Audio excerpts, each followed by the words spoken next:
Hello viewers, আসসালামু আলাইকুম। আশা করি আপনারা ভালো আছেন। আজকে আমি দেখাবো কিভাবে ভাঙা লাইন বা ব্রোকেন চেন সেলাই করতে হয়।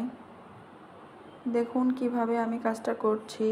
প্রথমে আমি দুই পাশে দুইটা লাইন এঁকে নিচ্ছি এবং লাইনের এক পাশে একবার সুতা নিচ্ছি এবং অন্য পাশে একবার নিচ্ছি। এই কাজগুলো তো বলে বোঝানো যায় না, আপনারা একটু খেয়াল করলেই বুঝতে পারবেন আমি কিভাবে কাজটা করছি। দেখুন কাপড়ের সাথে বাঁকা করে বা সোজা করে দিলেও হবে, হালকা একটু সুইটা ঢুকিয়ে সুতাটা চেন সেলাইয়ের মতো করে নিচ্ছি। দেখুন কিভাবে কাজটা করছি। এই সেলাইটি করার জন্য আমি 2 গুণ কুসুম কালারের সুতা ব্যবহার করছি। ম্যাজেন্টা কালারের কাপড়ের ওপর কুসুম কালারের সুতা ব্যবহার করছি।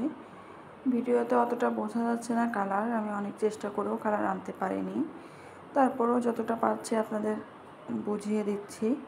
এই কাজটা করার জন্য আমি 2 গুণ সুতা ব্যবহার করেছি। এই সুতাটার নাম সুতি লাচ্ছি সুতা বা ফেটি সুতা বা সুন্দরী সুতা বা ভয়েল সুতা, এগুলো আপনারা যে কোনো সুই সুতার দোকানেই পেয়ে যাবেন। সুইটা ব্যবহার করেছি আমি 5 নাম্বার সুই এবং কাপড়টা ভয়েল কাপড়। এই কাজটা দিয়ে আপনারা যে কোনো বর্ডার লাইন সেলাই করতে পারেন, জামার নিচের অংশে সেলাই করতে পারেন বা বুকের অংশে বিভিন্ন ডিজাইন করার জন্য বর্ডার লাইন হিসেবে সেলাই করতে পারেন, হাতার অংশে সেলাই করতে পারেন। সব জায়গায় এই সেলাইটা করতে পারবেন, দেখতে অনেকটাই সুন্দর লাগবে। কাজটা যদি ভালো লেগে থাকে তাহলে অবশ্যই আমার চ্যানেলটি সাবস্ক্রাইব করবেন, আমার পাশে থাকবেন, লাইক করবেন, কমেন্টস করবেন। আপনার লাইক কমেন্টস করলে কাজগুলো দিতে আমি আরও বেশি উৎসাহিত হই।